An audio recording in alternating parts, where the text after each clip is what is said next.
Hello friends, आपल्या सर्वांची आवडती मालिका तुझ्या सोबतीने या मालिकेच्या आजच्या शनिवार 20 जूनच्या एपिसोडमध्ये एकानंतर एक धमाकेदार ट्विस्ट आले आहेत. मग नेमकं घडलंय तरी काय? तर फ्रेंड्स, आजच्या एपिसोडमध्ये नुपूरने तायडीचा एवढा अपमान केला की तायडीने चक्क नुपूरचा जीव घ्यायचं ठरवलंय. पण त्याच वेळेस नुपूरला संजनाचा पत्ता समजला. संजना कोठे हे नुपूरला कळालं आणि नुपूर संजनाला शोधायला गोरेगावच्या विश्वकर्मा चाळीत पोहोचली. तायडीला ही गोष्ट कळाली आणि तायडीने चक्क एका कॉन्ट्रॅक्ट किलरला पैसे दिले आहेत. एका बाईला पैसे दिलेत आणि तिला सांगितलंय की संजनाला संपवायचं. जेव्हा नुपूर या चाळीत पोहोचली तेव्हा ही बाई चक्क रिक्षावाल्याचा वेश घेऊन एक भली मोठी बंदूक घेऊन तेथे हजर होती आणि ती संजनाला मारणार आहे. मग संजना खरंच मरणार का की नुपूर तिला वाचवणार? हे सगळं पाहायला खूप मजा येणार आहे. मग हे सगळं नेमकं घडलं तरी कसं हे जाणून घेण्यासाठी हा व्हिडिओ शेवटपर्यंत नक्की पहा. फ्रेंड्स, आजच्या एपिसोडच्या सुरुवातीलाच नुपूर खूप चिडलेली असते. तायडी आणि तिच्या मैत्रिणींना ठणकावून सांगते, हो आहे आहे मी त्यांची न झालेली सून आणि त्या माझ्या न झालेल्या सासू. पण आजपर्यंत त्यांनी कधीच मला त्या नजरेने पाहिलं नाही, तर त्यांनी मला स्वतःची मुलगी मानलं. तायडी आणि तायडीच्या मैत्रिणींना असं करून डोळे तोंड वेडवाकडं करत असतात. पण नुपूर त्यांना अतिशय पोटतिडकीने सांगत असते की तुम्ही माझ्या आईची किंमत 0 लावली, 0 लावली. पण माझ्या आईची किंमत आहे ना, देवसुद्धा लावू शकत नाही. कारण अशी बाई या जगात दुसरी कोणतीच नाहीये. तुम्हीच मला सांगा ना, काय घेणं होतं या बाईला? तिचा मुलगा तर गेला, मग ही माझी कोण? असं म्हणून ती माझा विचार न करता सुखात राहिली असती. पण नाही, तिने माझा विचार केला. आज माझा मुलगा या जगात नाहीये. या मुलीशी माझ्या मुलाचं लग्न होणार होतं. तिचं आयुष्य मला सुधरवायचंय, पुन्हा चांगल्या मार्गावर न्यायचंय, यासाठी तिने प्रयत्न केले. तायडीच्या मैत्रिणी तायडी तोंड वाकडं करत असते आणि बिचारी आशा ढसाढसा रडत असते. नुपूर खूप चिडते आणि तायडीच्या मैत्रिणींना विचारते, तुम्ही माझ्या आईची किंमत 0 ठरवली, ती काही करत नाही असं म्हणाला. तुमची किंमत काय सांगा? तुम्ही काय करता? व्यवसाय काय करता तुम्ही? या मैत्रिणींना व्यवसाय म्हणजे काय ते माहीत नसतं. नुपूर म्हणते, पोटा मारण्यासाठी काय करता? बिझनेस काय आहे तुमचा? तर ही अतिशहाणी मैत्रीण म्हणते, माझा नवरा. तर नुपूर म्हणते, हो, तुमचा नवरा. आणि मग नुपूर दुसऱ्या मैत्रिणीला विचारते, तुम्ही काय करता? ती सांगते, माझा फॅमिली बिझनेस आहे. नुपूर म्हणते, तेच, तुमचा नवरा, तुमचा फॅमिली बिझनेस आणि तुमचे वडील. तुम्ही स्वतः 1 रुपयाही कमावलेला नाहीये. फक्त स्वतःच्या नवऱ्याच्या, बापाच्या, कुटुंबाच्या जीवावर अशा किटी पार्ट्या करायच्या आणि त्यामध्ये लोकांबद्दल गॉसिप करायचं, बिचाऱ्या लोकांचा अपमान करायचा, गरीब लोकांचा अपमान करायचा. एवढंच जमतं तुम्हाला. तुमच्या चौघींपैकी कुणीही सेल्फ मेड नाहीये. स्वतःच्या जीवावर 1 रुपयासुद्धा, 1 दमडीसुद्धा तुम्ही कमवली नाहीये. तायडी आणि तायडीच्या मैत्रिणींना खूप राग येतो. नुपूर त्यांची चांगलीच जिरवते आणि मग नुपूर या सगळ्यांना ठणकावून सांगते, ज्या माझ्या आईची किंमत तुम्ही 0 लावली आहे ना, त्या माझ्या आईने इतके कष्ट केले आहेत ना की तुम्ही कधी विचारसुद्धा करू शकत नाही. तुम्हाला फक्त मी दिसते की तिने माझा हा सांभाळ केला किंवा माझं लग्न लावून दिलं. पण तुम्हाला माहिती आहे का, त्यांचा नवरा हा तरुण वयातच जग सोडून गेला. त्यानंतर या बाईने रात्रंदिवस कष्ट केले, स्वतःच्या 2 मुलांना वाढवलं. त्यांचा एक मुलगा अमेरिकेत मोठ्या पदावर, मोठ्या पगाराची नोकरी करतो, जे तुम्हाला कधीही जमणार नाही. आणि माझी आईने हे सगळं करून दाखवलंय आणि आज ती माझ्यासाठी हे सगळं करतीये. तायडी आणि तायडीच्या मैत्रिणींना खूप राग येतो. नुपूर या सगळ्यांना ठणकावून सांगते, जे माझी आई करू शकते ना, ते तुमच्यासारख्या बायका कधी स्वप्नातही विचार नाही करू शकत. माझ्या आईने माझं नशीब घडवलंय. माझ्या आईने माझं आयुष्य पुन्हा सरळ मार्गावर आणलंय आणि तिची किंमत तुमच्यासारख्या बायका कधीच करू शकत नाही, हे लक्षात ठेवा. नुपूर चिडून म्हणते, आणि तुम्ही माझ्या आईची किंमत किती लावली? 0. मान्य आहे ना मला, माझ्या आईची किंमत 0 आहे.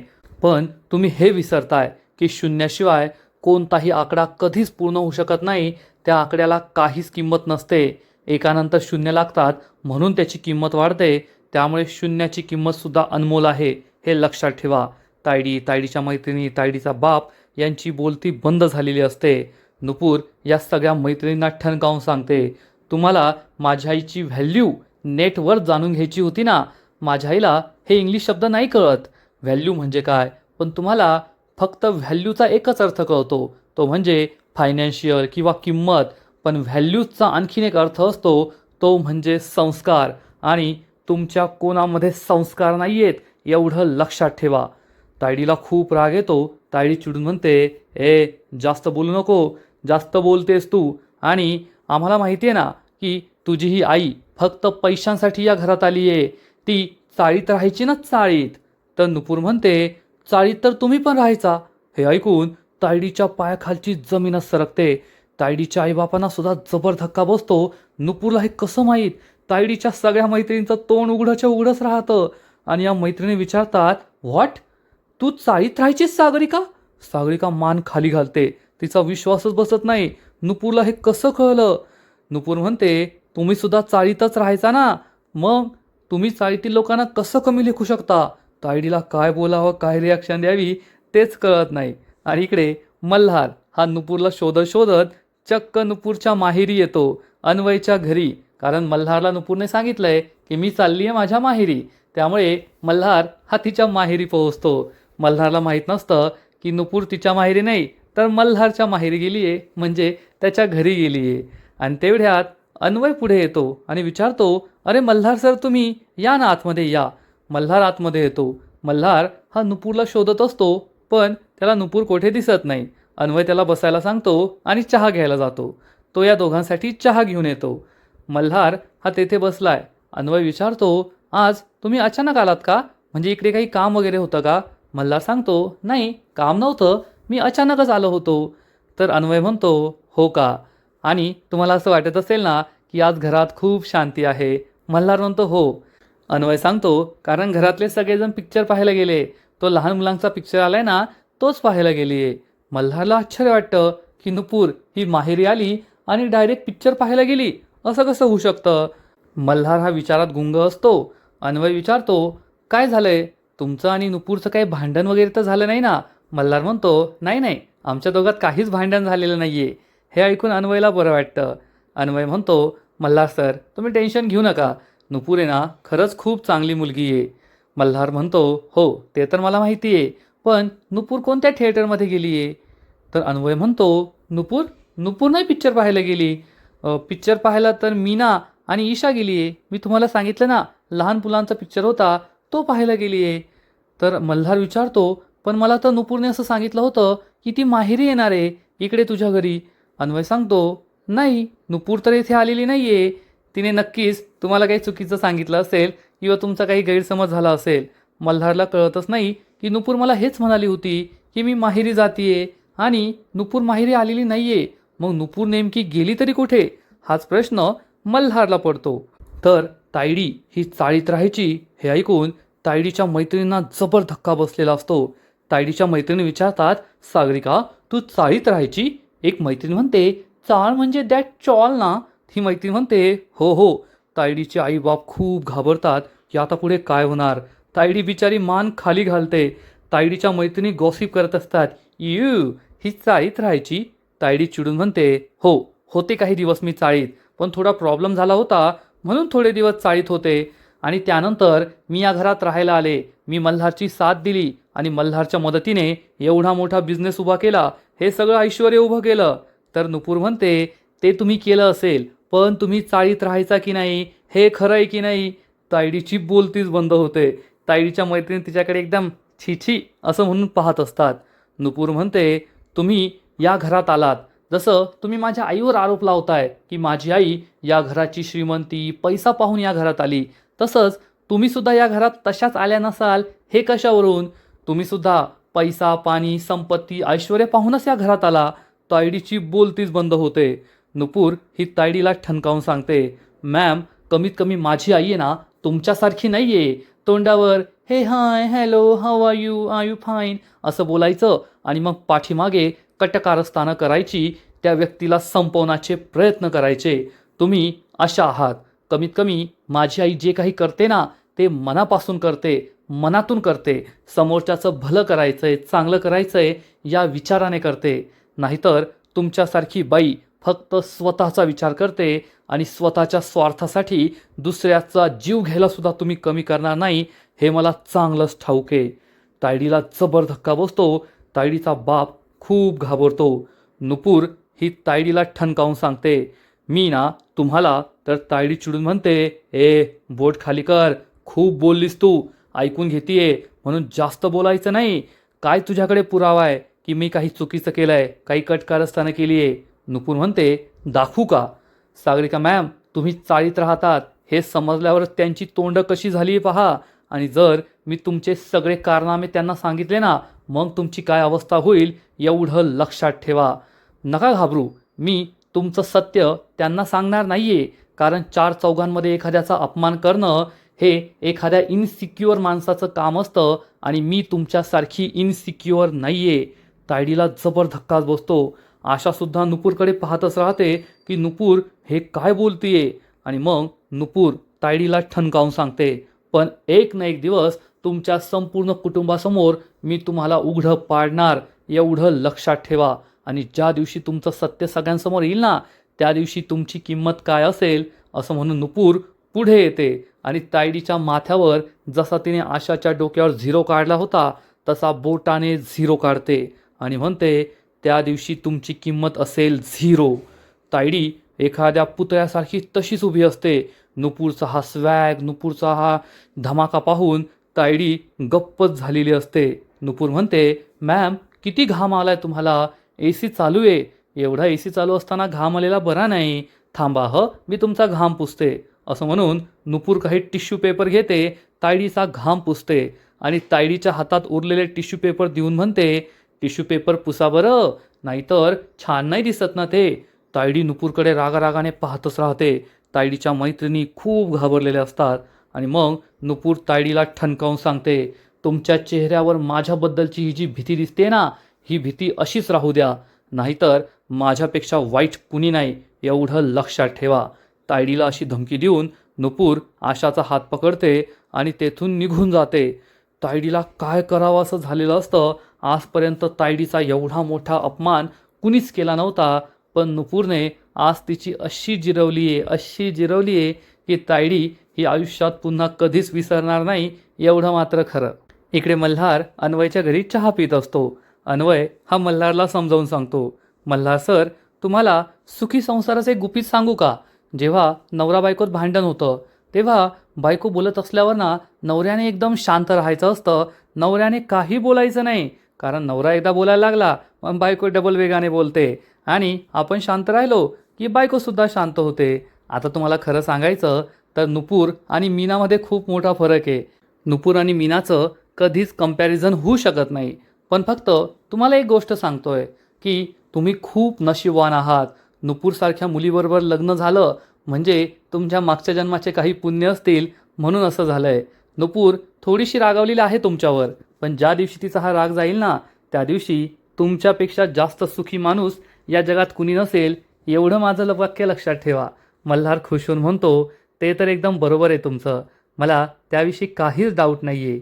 अन्वय सांगतो, मग लग्नानंतर अशा छोट्या मोठ्या कुरबुरी होतच असतात, त्याचं एवढं टेन्शन घ्यायचं नाही. मल्हार हो म्हणतो, पण नुपूर नेमकी गेली तरी कुठे, हाच प्रश्न मल्हारला पडलेला असतो. आणि इकडे नुपूर आशाला घेऊन रूममध्ये येते आणि आशाच्या माथ्यावर तायडीने जो 0 काढलाय तो 0 ती पुसत असते. नुपूर ही आशाला म्हणते, आई तू एवढं टेन्शन का घेतीयेस? त्या जे काही बोलल्या ते विसरून जा. त्यांना तुला त्रासच द्यायचा होता, त्यामुळे त्यांनी असं केलं आणि तू त्या सगळ्या गोष्टींचा विचार करत बसलीये. विसरून जा सगळं, ते काहीच आठवू नकोस. तर आशा म्हणते, असं कसं? त्या जे काही बोलल्या ते एकदम बरोबरच बोलल्या ना. जगात कोणालाही असंच वाटेल की मी जाणून बुजून हे केलंय, कारण तुला तर हे लग्न मान्य नव्हतं, तुला हे लग्न निभवायचं नव्हतं, पण मीच तुला या घरात घेऊन आले, मीच हट्ट केला, त्यामुळे कुणालाही असं वाटेल की मलाच हे सगळं ऐश्वर्य, ही संपत्ती हवी होती. नुपूर म्हणते, आई तू त्या सागरिका मॅम आणि त्यांच्या मैत्रिणींच्या बोलण्यावर विश्वास ठेवतेय का? त्यांच्यासारख्या बायकांना गॉसिप करायलाच हवं असतं. त्या अर्थाचा अनर्थ करतात, काही पण बोलतात, तू त्यांचा विचार नको करू. तर आशा म्हणते, असा कसा विचार नको करू? त्या 4 जणी आज बोलल्या, मग हळूहळू सगळे बोलतील, सगळ्यांना असंच वाटेल की मी जाणून बुजून असं केलं आहे. मी जाणून बुजून तुझं लग्न मल्हारशी लावून दिलं, कारण मल्हार खूप श्रीमंत आहे. त्याच्या पैशांना पाहून मी भाळले आणि त्या पैशांचा फायदा उचलण्यासाठी मी हे सगळं केलं आहे. माझी खूप मोठी चूक झाली. मला काहीतरी करावं लागेल. मला नक्कीच काहीतरी करावं लागेल. नुपूरला समजतं की आशा खूप अस्वस्थ झाली आहे. आता जे काही झालं त्याचा तिच्या मनावर परिणाम झाला आहे. नुपूर म्हणते, आई शांत हो. त्या सगळ्यांचा विचार करू नकोस. उगाच सुद्धा वेळ वाया घालवतीयेस. आशा म्हणते, नाही नाही, असं कसं? माझी खूप मोठी चूक झाली. नुपूर, हे सगळं माझ्यामुळे झालं. आता सगळ्या जगाला कळणार की मी पैशांची लालची आहे. आपण गरीब लोक आहे. आपण चाळीत राहतो म्हणून आपण असं केलं. नुपूर म्हणते, आई एक तर आधी शांत हो. आता तू आराम कर. तुला आराम करण्याची खूप गरज आहे. आराम नसल्यामुळे असं होतंय. असं म्हणून नुपूर आशाला झोपवते.